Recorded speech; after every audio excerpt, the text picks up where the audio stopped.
Alors, bonjour, je m'appelle Sylvain Riéjou, je suis danseur et chorégraphe. J'ai déjà présenté mon premier solo qui s'appelait « Mieux vaut partir d'un cliché que d'y arriver » au Carreau du Temple en 2018 et je vais présenter en 2021 mon nouveau solo qui s'appelle « Je rentre dans le droit chemin ». Alors petit, je voulais devenir médecin parce que j'étais fasciné par notamment les stéthoscopes. Donc voilà, je ne l'ai pas fait, mais en tout cas ça reste quand même en lien avec le corps. Alors mon déclic, je l'ai eu devant un spectacle de Bouvier-Obadia qui s'appelait Fureur Passion à Angers. C'est le premier spectacle de danse contemporaine que j'ai vu et ça m'a tout de suite fasciné. L'expressivité du corps et puis le fait de pouvoir raconter des histoires sans utiliser les mots. Voilà. Et puis après il y a eu d'autres déclics, notamment une pièce de Pina Bausch qui s'appelle Nelken, que j'avais eu la chance de voir au Théâtre de la Ville. D'abord, j'ai fait une fac de psychomotricité, une école de psychomotricité, et puis j'ai commencé la danse à la fac, et ça m'a beaucoup plu d'en faire. Donc après, j'ai fait 2 formations professionnelles, une à Istres et une à Toulouse, au CDCN. Ensuite, j'ai vite travaillé comme interprète. Alors, il y a eu d'abord des chorégraphes qui sont vraiment sur le pur mouvement. J'ai beaucoup travaillé avec Didier Théron, un chorégraphe qui est à Montpellier, et puis Nathalie Pernette. Et ensuite, j'ai été vers des danses plus théâtrales, notamment avec Olivia Granville ou Tatiana Julien.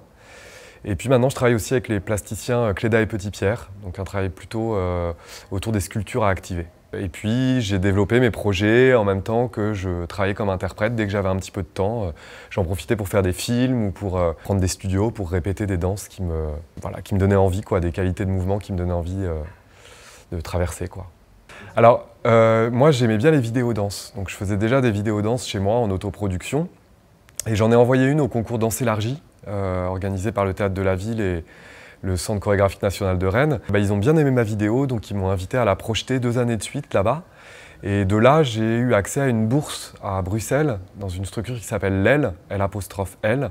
Et pendant 3 ans, j'ai mené une recherche où on avait la chance d'être payé, mais sans objectif de rendu. Vraiment, le but, c'était vraiment de chercher autour des sujets qui nous obsèdent un peu. Et moi, c'était vraiment le lien entre la danse en live et la danse en vidéo, comment basculer le corps de l'espace réel du plateau à l'espace virtuel de la vidéo et inversement. Et à la suite de ça, j'ai créé un premier solo qui s'appelait « Mieux vaut partir d'un cliché que d'y arriver », que j'ai présenté d'abord à Mika Danse, puis au Regard du Cygne à Paris. Et c'est là que Sandrina Martins, la directrice du Carreau du Temple, a vu le spectacle et m'a proposé de le programmer. Et de là, comme ce solo-là a plutôt bien marché, j'ai eu envie d'en faire un deuxième. Donc je rentre dans le droit chemin, c'est l'histoire d'un mec qui a décidé de se mettre tout nu pour essayer de se mettre à nu. Voilà.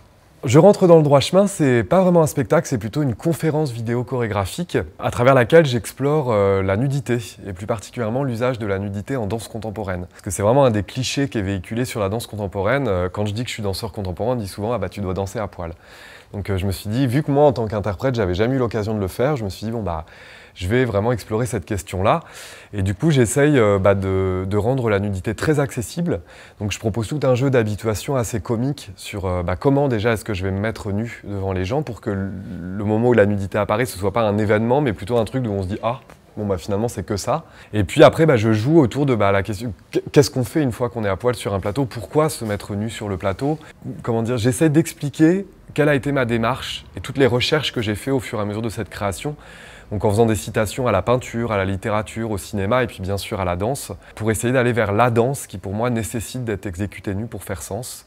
Je voulais essayer comme ça d'utiliser le prisme de l'humour pour aller vers la nudité qui peut être quelque chose qui peut encore heurter certains publics. Voilà, je voulais vraiment essayer d'en rigoler plutôt que d'en faire quelque chose de sérieux.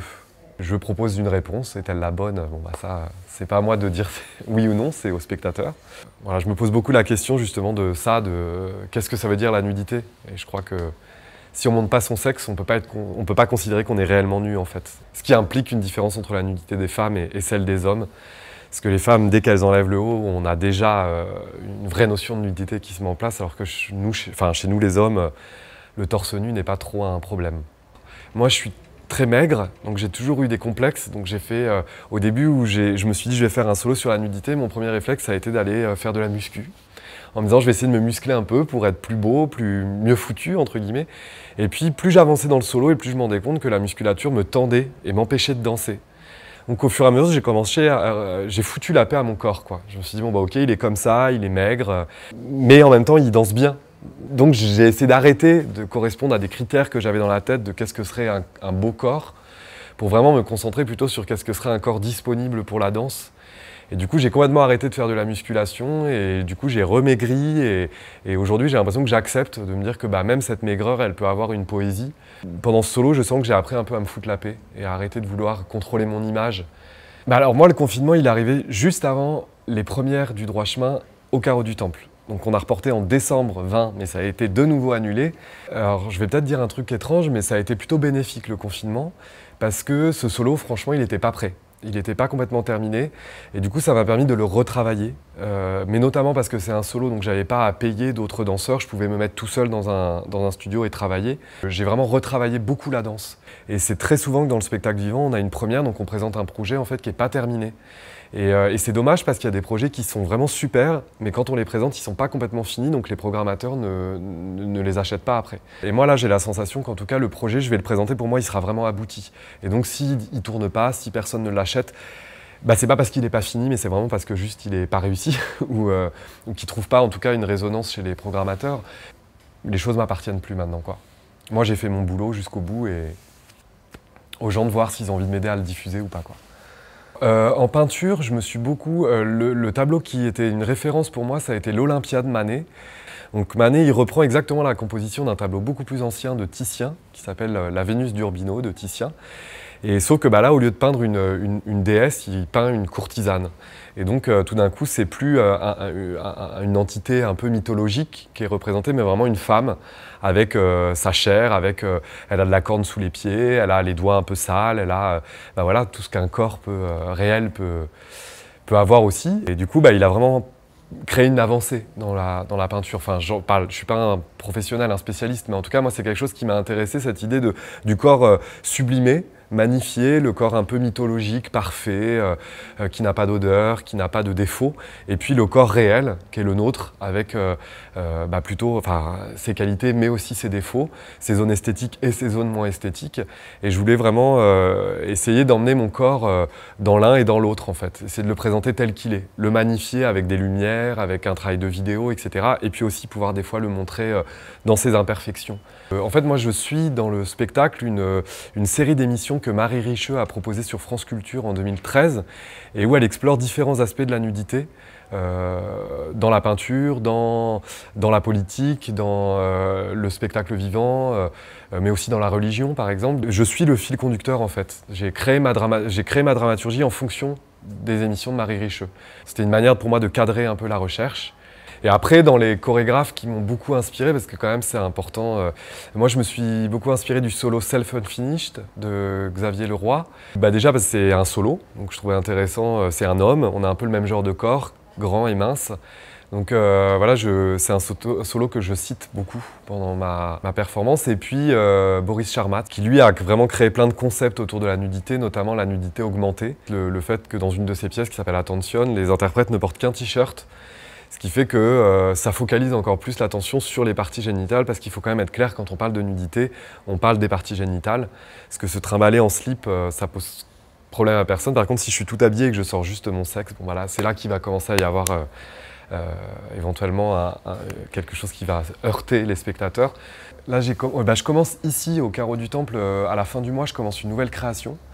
Donc pour le coup, là où je ne serai plus en solo, je vais convoquer un danseur et une danseuse pour travailler autour de la place de la danse dans les rencontres amoureuses et dans les rencontres sensuelles, notamment à travers les expériences que moi j'ai eues dans les soirées électro au début des années 2000, où vraiment on fait des rencontres à travers la danse et où les corps se rencontrent, pas déjà par une affinité intellectuelle parce qu'on ne se parle pas, ou pas de choses sérieuses, et pas forcément d'ailleurs par une question d'esthétique du corps, c'est pas telle personne je la trouve jolie ou non, c'est un moment des corps qui dans l'obscurité se rencontrent et trouvent un rythme commun, une connivence chorégraphique, entre guillemets. Et du coup, j'ai eu envie d'explorer cette chose-là, parce qu'entre danseurs, quand on est interprète pour un chorégraphe, on est choisi par une même personne, mais nous, on ne s'est pas choisi entre nous.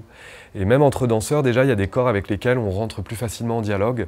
Du coup, j'avais vraiment envie de me poser cette question-là, de comment est-ce que les corps se rencontrent uniquement à travers la danse. Déjà, on lance le labo de recherche la semaine prochaine, et puis on verra ce que ça va donner.